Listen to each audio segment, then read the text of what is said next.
Imagine stumbling upon a soul so thoroughly ravaged by torture that their face no longer resembled anything human, as if pain itself had carved away all traces of identity. You stand there, staring in disbelief, questioning, can humans truly be capable of such cruelty? The story begins with a simple moment. A gentle hand presses a bandage over a child's wound, and a soft voice offers reassurance. It's already disinfected. You're going to be just fine. The child looks up, eyes wide, then thanks the man and runs off with his friends.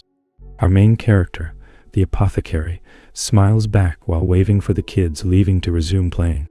He wasn't in town to treat anyone that day. He was there for ingredients, scouring the market for what he needed to craft his potions. As he wandered, someone took notice and called out to him. It was the owner of a peculiar tool shop.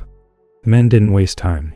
He asked the apothecary to come for a moment, not explaining much, just insisting he would find this useful. There was something he couldn't handle on his own. It was left to me by someone important, the man muttered, his expression troubled. But I have no idea what to do with it. He led the apothecary to a back room, the air growing heavier with each step.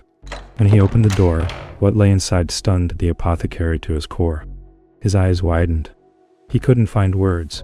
He couldn't even breathe properly as his heart whispered a silent plea for mercy. Her ears were torn and bloodied. Her eyes stared lifelessly into nothing, refusing even to blink. Her body was covered in scars, bruises, and open wounds, proof of a torture so severe and prolonged it could have lasted for decades.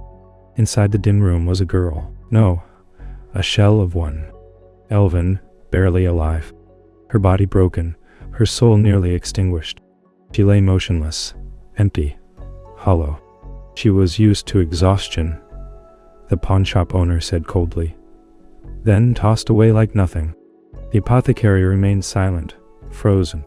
But the owner continued.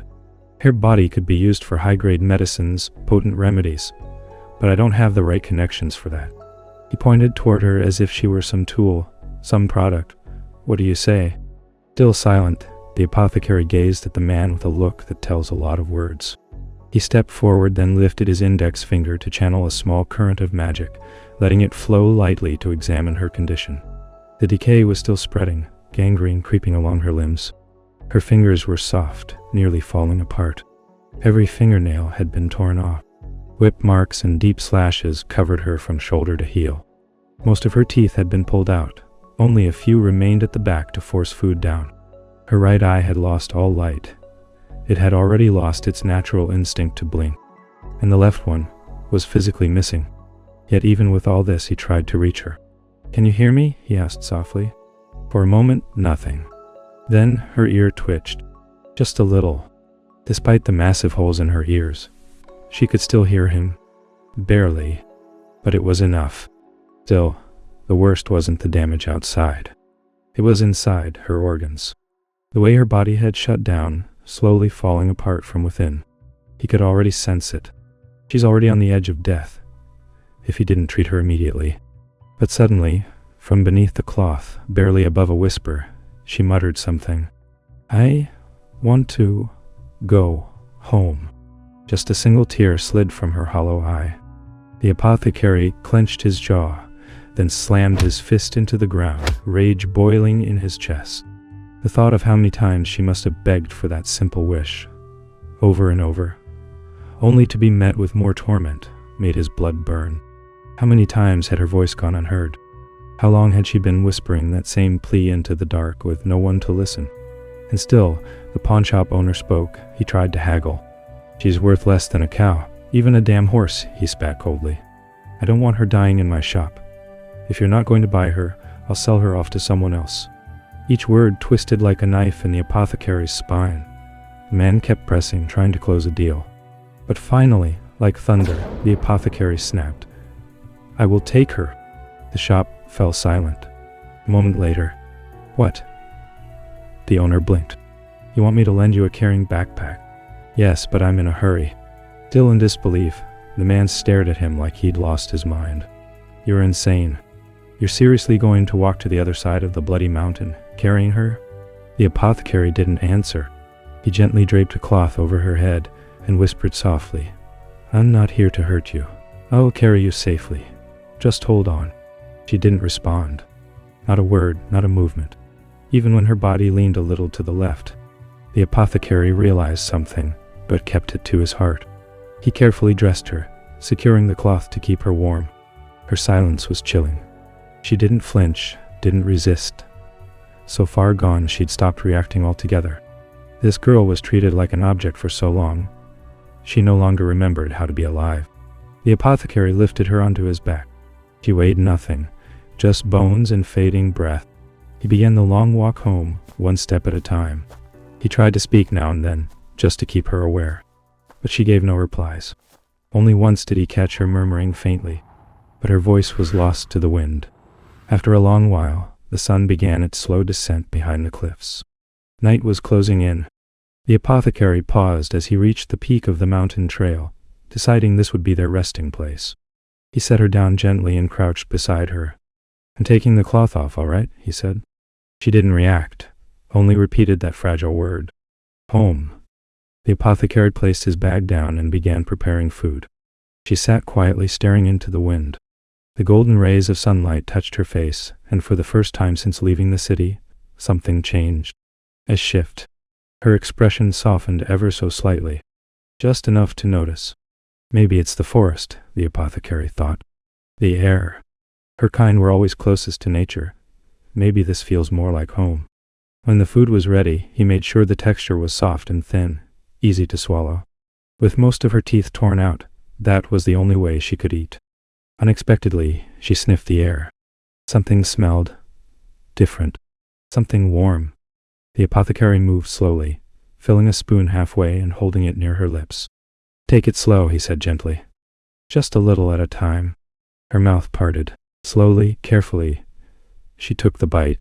But suddenly she starts making noise, making him panic. "Are you okay? Is the food still hot?" But that's when he realizes it as tears dropped from the only functioning eye. She was just happy to this level to have normal food. He continued feeding her small, manageable bites, keeping his voice soft. "Is it good?" he asked. No reply. But seeing how she was still able to munch, he understood, and stayed like a little more. When she finished, the apothecary gently wiped her mouth, and from her cheek, a single tear fell. That night the air grew colder, and her condition worsened. Her breath grew labored. She writhed in silent agony, drenched in sweat. The apothecary rushed to examine her and quickly realized the infection in her arm had begun spreading fast, too fast. It wouldn't be long before it reached her organs. He had no time. Frantic but focused, he gathered ingredients from his satchel. He needed something to slow the infection, to stabilize her, even if only temporarily. He crushed herbs with antibacterial and fever-reducing properties. Elderflower, tart, wild borage. He blended them into a warm decoction. Then from his reserves, he added powdered magic stone, just enough to activate the mix. Honey and salt followed, to ease the taste and aid digestion. Carefully, he lifted her once more. "I'm sorry, I know it's hard," he whispered. "But please drink this." He tilted the mixture into her mouth slowly, hoping this at least would help a little. "It's okay, take it slow," he said while holding her with the other arm. "Calm down." And then he waited, hoping the medicine would take hold before the night claimed her. After quite some time, her breathing began to ease. Slowly, her trembling body finally began to calm. Her voice, weak and nearly lost to the wind, murmured something unintelligible. The apothecary, looking at her, was half shocked, but other feelings were mixed within. He understood. "You will surely be able to go home," he whispered. Then he gently placed another damp cloth across her fevered forehead, and he patted her head with care. "It's all right. Just rest now." Her hollow eyes gradually fluttered shut, and for the first time she slipped into a quiet, dreamless sleep. For the rest of the night the apothecary sat beside her, staring into her face, his thoughts heavy. The words he had just spoken circled back in his mind. "You will surely be able to go home." Maybe those were irresponsible words.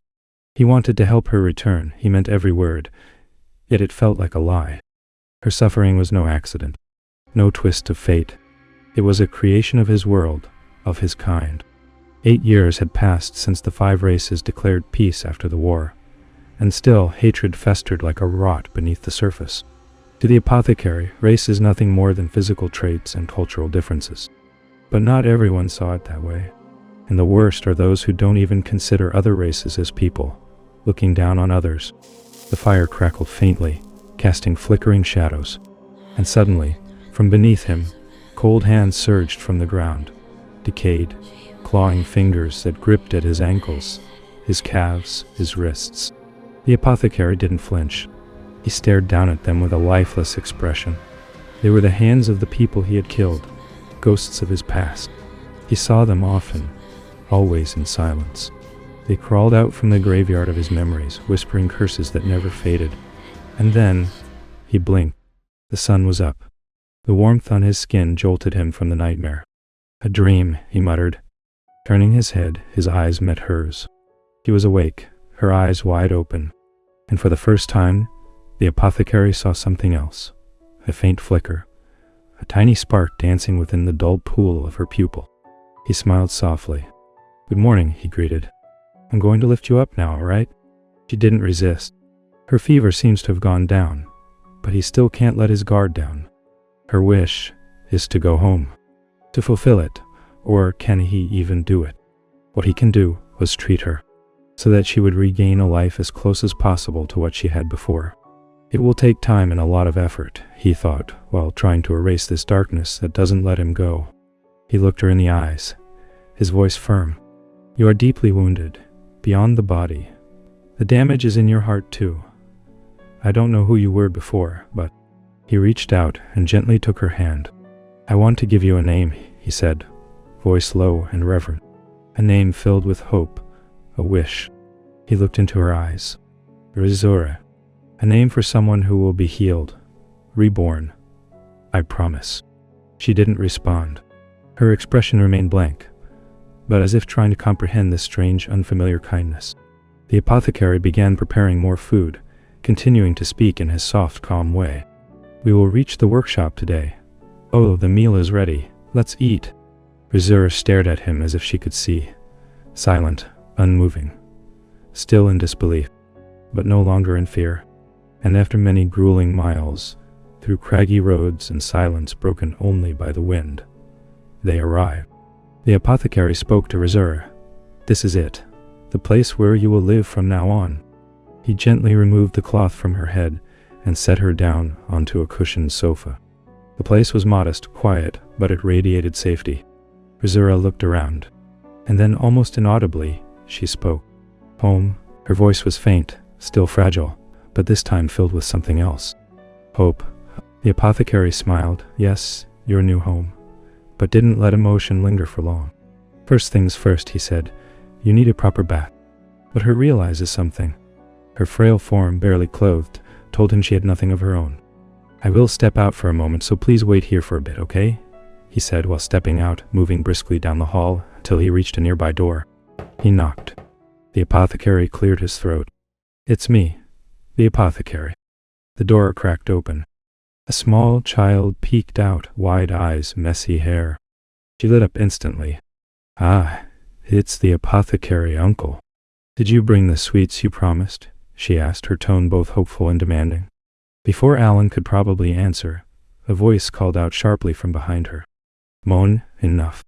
A tall, elegant woman stepped forward, Mon's mother, her expression poised but slightly apologetic. She tapped her daughter's head briefly. "Didn't I tell you not to be selfish?" "Mr. Apothecary is working late," the mother said, then added that he must be tired. The apothecary raised a hand, interrupting her. He handed her a small basket, neatly packed with dried fruits and sweet edibles. "I need a favor," he said quietly. She blinked in surprise. "That's unusual, for you to ask something from me." He explained the situation, not in detail, but enough. Mons disappeared briefly, then returned with a bundle of old garments. "Here, take this," she said. "They're my old clothes, but I picked the ones that are easy to adjust with strings." He lowered his head in gratitude. "Thank you," he murmured. "This really helps." She tells him that if he needed anything else, just let her know. Back at the cottage, the apothecary prepared a hot bath. Steam began to curl up through the chimney, the air inside warm and filled with the scent of herbs he'd mixed into the water. It was the kind of bath meant to soothe pain. He returned to Resembled and slowly began to remove her tattered clothing, careful not to startle her. Cloth was draped over her body to preserve what little dignity had not already been taken from her. She showed no reaction at all, even when undressed. She sat motionless, her eyes dull, her spirit hollow. Then he looked at her back. Her pale, slender form was desecrated with scars, long, jagged lashes that crossed each other like a grotesque tapestry of suffering. The wounds had healed in silence, untreated and raw, leaving behind thick, gnarled remnants that told stories of endless torment. Some were faded, others fresh and angry. The apothecary's breath caught. This wasn't just cruelty. This was hatred given form. Worse still were the hand-shaped bruises around her neck, dark impressions of fingers once clenched tight, etched there like shadows that refused to fade. He clenched his jaw, his hands trembling from anger as he dipped a cloth into the water.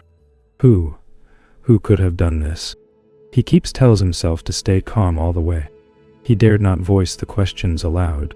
Instead, he carefully washed her, his touch as gentle as falling rain.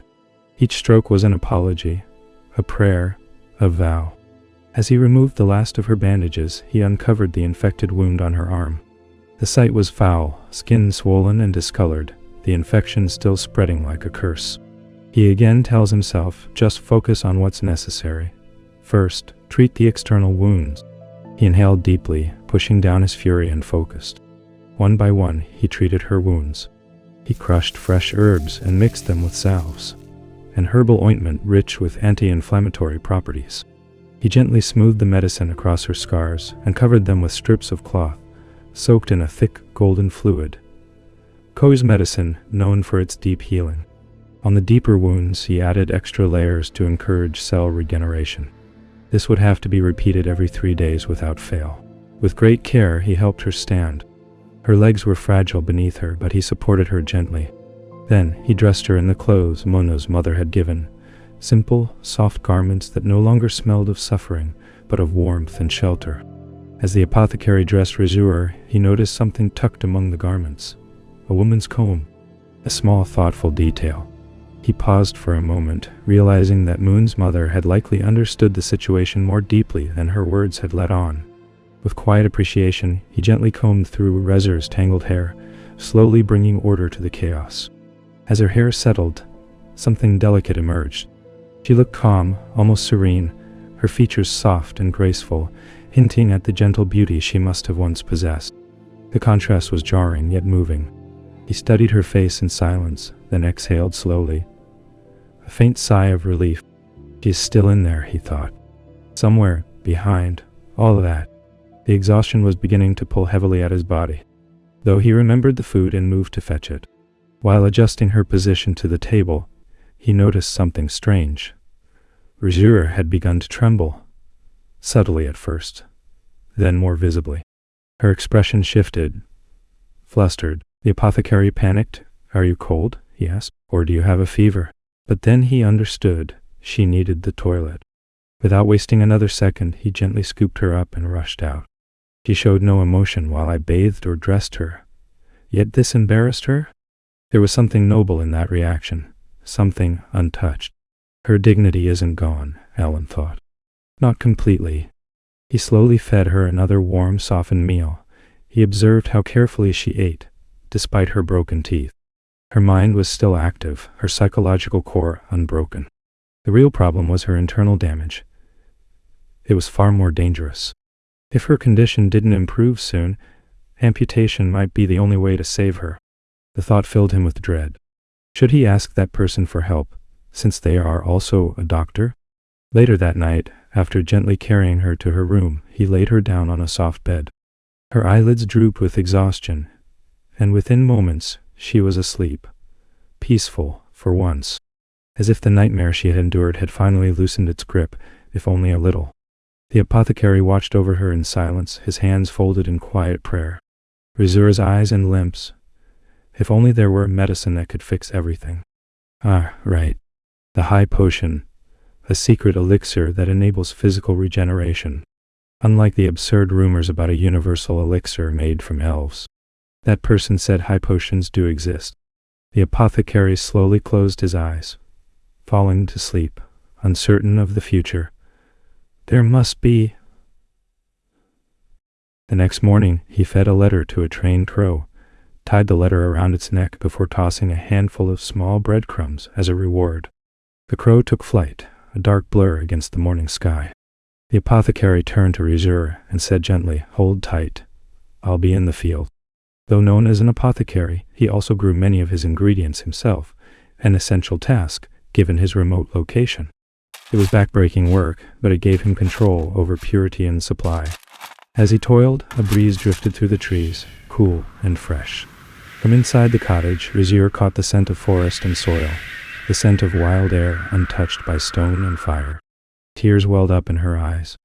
The smell of home, she thought. And for the first time in what felt like years, she cried. Silently but deeply. The apothecary noticed from the field but said nothing. He simply worked, letting her grieve. Later, a familiar voice broke his concentration. "Uncle!" The apothecary turned to see one skipping toward him, a bag on her back and casual clothes flapping as she walked. "Hello, Mon. Are you here to help with deliveries?" he asked. She beamed at him, but her eyes searched the cottage interior. "Well, just for today," she said mischievously, before noticing Rizur. "Wow, she's really here," a patient mom talked about. The apothecary chuckled softly and told her that her name is Rizur.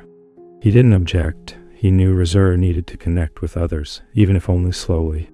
As Mon sat beside Rizur, the apothecary returned to his research. He'd been reviewing old notes and books, ancient texts on prosthetics, specifically dentures. With the right tools and material, he might be able to craft a functioning set of teeth from carved bone or resin, if he could shape them finely enough. Suddenly, Mon's voice rang out again. "Hey, why doesn't Miss Rizur talk?" The apothecary paused, setting his tools down. "Maybe," he said gently, "she's still looking for a reason to want to speak." Mon tilted her head, confused, but somehow her eyes lit up. With a sudden grin, she rushed off without a word. Sometime later, her voice echoed in the room. "Uncle, look!" He turned and froze. Rizur sat with a handmade crown of forest flowers resting gently on her head. Her hair was brushed neatly, her posture timid yet graceful. For a fleeting moment, she looked like a completely different person. He couldn't help but smile. "You're really skilled, Mon. It's beautiful." But Mon's reply left him speechless. "She's going to be your bride, right?" His face turned red as he flailed his arms wildly. "No, she's just a patient. I only brought her here to treat her wounds." Mon giggled, full of energy, and skipped away. "See you again," she said while leaving as the apothecary stood there in silence, waving his hand. Still, he couldn't deny it. These little moments, silly as they were, mattered. They were more than play. They were part of Rizur's healing. Later that day, the apothecary returned to her regular treatment. He refreshed her dry, clouded eyes with gentle eye drops.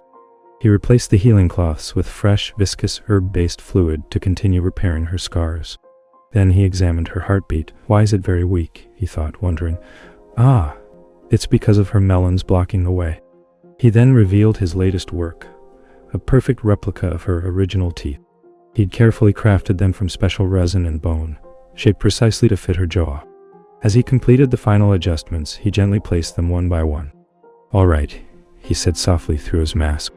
"Miss Rizur, tonight, we will celebrate that your new teeth are done." Not long after, one of the nearby livestock farmers dropped by and handed Alan a generous portion of meat, far more than what he had ordered. He thanked him and got to work. The meat was tenderized with fruit liquor and sliced into soft, chewable strips. As the meat sizzled, the aroma filled the house, rich and comforting. The apothecary carved out a slice and held it out. "Here, try this." Rizur opened her mouth slowly, then bit into it. Her ears started to tremble. "How is it?" the apothecary asked. In that moment, her eyes widened. Drool spilled from her lips. The apothecary was stunned. He could read her face clearly. Rizur started to sniff the air, then she murmured something. "No worries, there is still more," the apothecary said. "It has been a while since you had solid food, so eat slowly." He held out another slice for her. She kept eating, bite after bite, unable to stop. Tears flowed freely from her eyes. It was overwhelming. The warmth, the taste, the memory of something once lost. The apothecary smiled back faintly and continued feeding her. "It's delicious, right?" he asked with a soft tune. "See? Being able to eat makes you happy, doesn't it, Rezura?" From that day on, her sensitivity began to shift. Her eyes held more awareness. Her movements more will. The apothecary believed, knew, that she was beginning to come back to herself. Maybe, just maybe, she will be able to speak sooner, that thought, he murmured to himself. When the apothecary was in the kitchen, something happened inside Rezura's body. He thought to himself, her appetite improved, and so did her energy. Once he's back, the apothecary cheerfully called out, "Today's menu, bacon." But before the words had even finished, he saw her collapse. "Rezura!" She hit the floor with a terrifying thud. Blood spilled from her mouth. The apothecary panicked and rushed to her. He held her up a little. The rush of thoughts doesn't let him think easily. He focused hard to examine every little detail. Her chest flushed bright red, her body convulsed in violent spasms. Her breath caught in her throat, and her eyes turned completely bloodshot. This isn't normal. It wasn't food poisoning. It wasn't infection. It was venom. He recognized the signs. Neurotoxin from the obsidian spider. A deadly species, even though they are timid for their size, the poison they use on their prey is powerful, and has been used for assassination attempts since ancient times. Lethal, slow-acting, and designed to torment the victim. The apothecary's expression darkened. He rushed a quick scan for every single one that had been in contact with her directly or indirectly, analyzing their characters, level of knowledge, wealth, and the possibility of having this special poison. However, it ultimately yielded a single result. It was her former master who left her in this state. "Damn it," he said, rushing to his lab. He refused to let her die. The poison was just taking effect. It's not too late. Not now. This girl had been through a lot. She didn't deserve such a cruel end. He needed to force her to empty her stomach. He forced the thick liquid into her mouth and massaged her side, telling her to let it all out. Then suddenly, she started to vomit, and the apothecary held a plate beside her mouth. A dark, round object hit the plate with a wet thump. He picked it up carefully and stared. It was a pill, but not one he had ever seen. No, it's too tough to be a pill. It's more like a shell. It has been there for a while, and it just dissolved to release the potion. Etched across its surface were ancient markings. Is this a curse? He crashed the pill with anger flooding into him. It wasn't just poison. It was a death spell. A slow, insidious, and was designed to kill her painfully, from the inside out. They even used a delayed effect method so they wouldn't be around when the potion started working. Who would go this far? Rage surged through every fiber of his being, not just at the cruelty of the spell, but at the twisted intention behind it. They had designed it to kill her slowly, silently, after she had escaped, so her death wouldn't be traced back to them. Later, he called Mon's mother to look after Rezura. Her condition was growing worse by the hour. Mon sat nearby, trembling, her eyes red with tears as she watched her friend suffer. "I'm going to get the venom and collect ingredients. I need to make the antidote," the apothecary said firmly, donning his gear and packing his bag. "That's fine," the mother said. "Mon and I can take care of Rezura while you are gone." "I think I will be back within 3 days," the apothecary said, giving her a note with all that she can do to help against the poison. Then he tried to add, but his hands were trembling, his voice barely holding steady. He closed his eyes, took his breath. "I won't have any way of knowing, and I don't want her body just left there." Mon's mother stood tall, accepting the burden. But Mon wasn't having it. With determined glare, she slapped the apothecary's arm lightly. "It'll be fine," she declared with a cracked smile. "You just focus on doing your part, and we'll keep her safe until then. I'm sure she will do her best to hold enough for you to get back." Then she takes the note from his hand with trust. "Just leave everything here to us." The apothecary looked at her, and something steadied in his heart. He bent down beside Rezura one last time before leaving. Her breath was shallow, her body burning up, but she was still alive. "I will definitely save you," he said loud enough. "So please wait for me." To make the antidote, Alan needed several rare components. The mandragora root, a cousin to the ginseng with powerful detox properties. Element-converting mana quartz, a crystal that could harmonize volatile energies. And finally, a sample of the original venom, which meant venturing into the den of the obsidian spider itself. The apothecary hid his heavy bag near the entrance of the mountainside cave. He couldn't afford to be slowed down. He had previously spent a few days finding where they lived. Who would have thought that it would come in handy? He checked the string on his old bow. It creaked slightly. "These old skills," he muttered. "Been too long." But the feeling is unexpectedly familiar. He walked deeper into the cave. Darkness enveloped everything around him. A faint magical light glowed from his index finger, guiding his path. The air grew colder. Webs began to cover the walls. Then he saw it. A grotesque nest of tangled webs, and in it, small animals, motionless, wrapped tightly like living storage. And in the center of the dark, a obsidian spider. A monstrous creature, its massive body armored with dark, chitinous scales. Glowing red eyes fixed themselves on him. He raised his bow, aiming. But just before releasing the arrow, he hesitated. The power he needed to draw on was the same power he'd once used to take countless lives. The same magic that had left him bloodstained.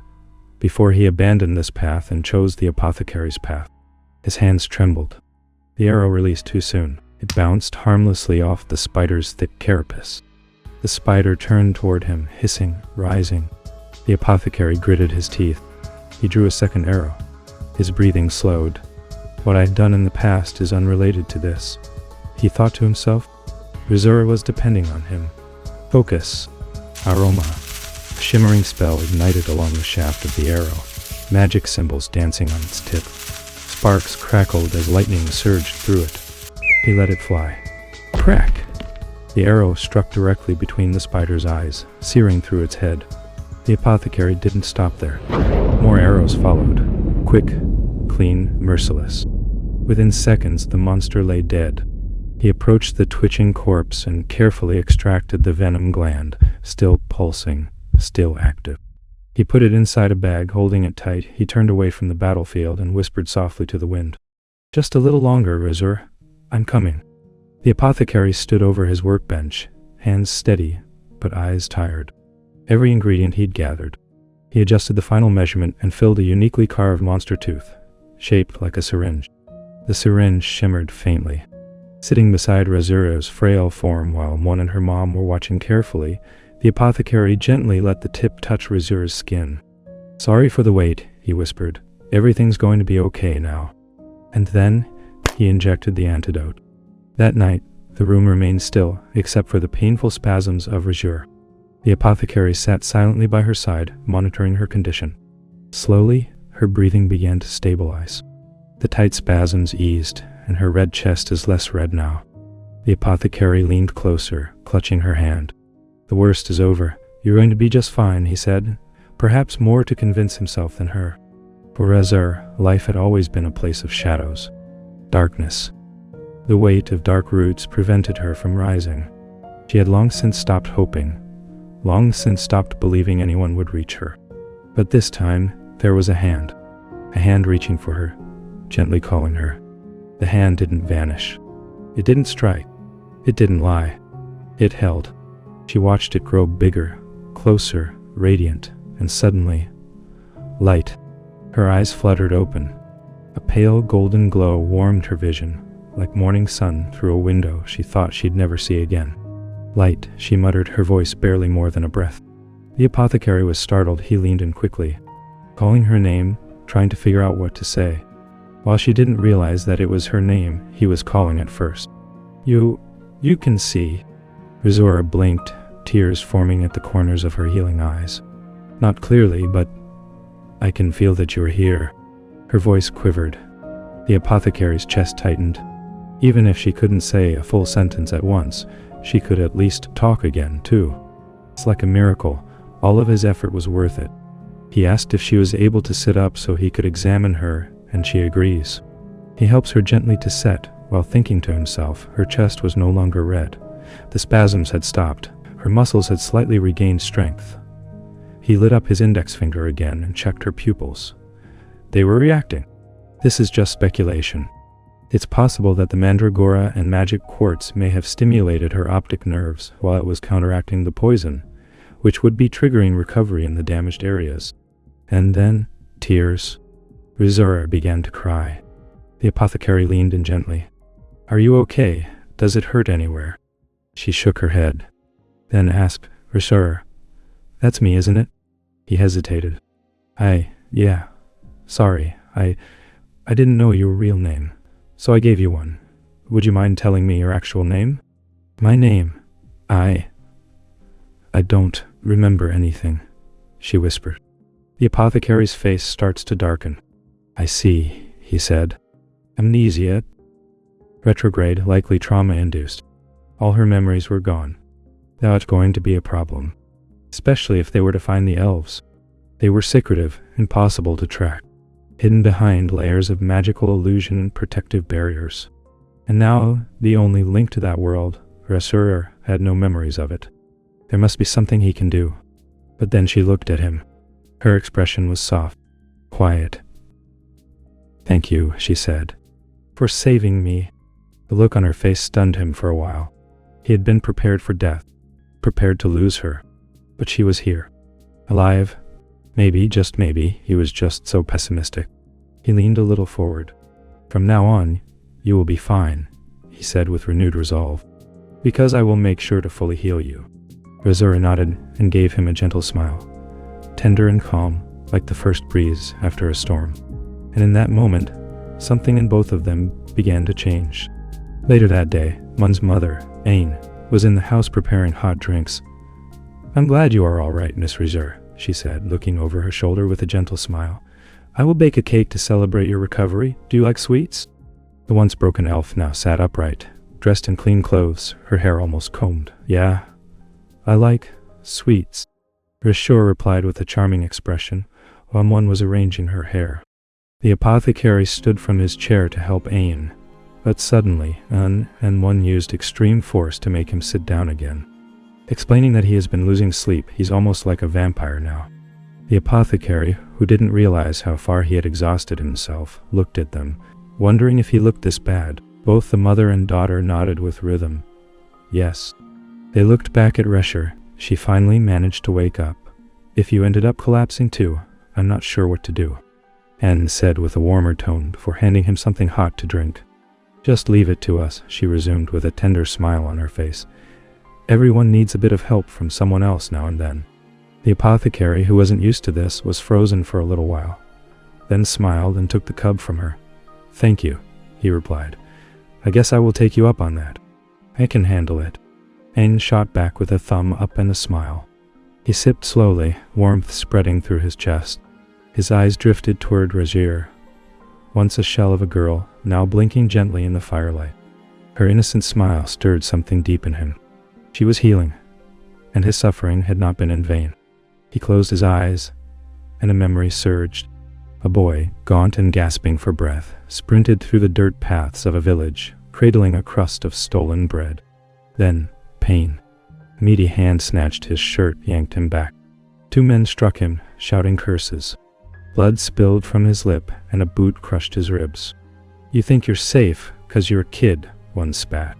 This was the apothecary's childhood, a practiced target for village cruelty. He stumbled to a tree, trembling, clutching his bruised arm. Hunger gnawed at him. His eyes dimmed. His body curled in on itself. But then, boots. Horns. He looked up, meeting the piercing gaze of a demon. Tall, muscular, with snow-white hair. The demon knelt, his voice warm. "Why are you all alone? You look hungry." The apothecary couldn't speak. "Come with me, I will give you some food," the demon said with a warm smile, offering his hand. The kid took it, with what looks like at least he wasn't sleeping hungry again today. The demon slowly helped him to stand. "Here, boy, come on." That night, he tasted kindness for the first time. A bowl filled to the brim, warmth flooding his hollow belly. He was eating fast, afraid. "Slow, little one, make sure you eat slowly," the demon said with a father-like look. "Is it good?" The apothecary opened his eyes. One was feeding Rizura a slice of cake. "Is it good?" she asked.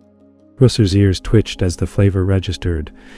"It's sweet and warm," she said, her mouth covered in crumbs. The expression on her face was one of pure, childish joy. The apothecary's half-sleepy eyes were on her. The image of his old self, it's good. He answered the demon, the first person to show him mercy, and now he sees himself in her. He turned away, eyes glistening. It is because of someone else that I'm alive. Pain comes at him, asking if he is ready to eat now. Just then, a tap on the window. A crow, with a letter. The apothecary stood and opened the window, taking it. Anne asked from the back, "What is it?" The apothecary told her that it's a reply from an old friend that he them asked about Rezor. The letter was blunt. "It has been a long time since I examined an elf's body. I'm interested, so I do want to take a look. Also, I need money. You have got some saved, right?" The apothecary smiled bitterly. "As crude as always, I see." But he knew this was necessary. He looked back at Rezari enjoying the cake. He needed him to take a look at her necrosis. Otherwise, the only solution might be to amputate her arms and legs.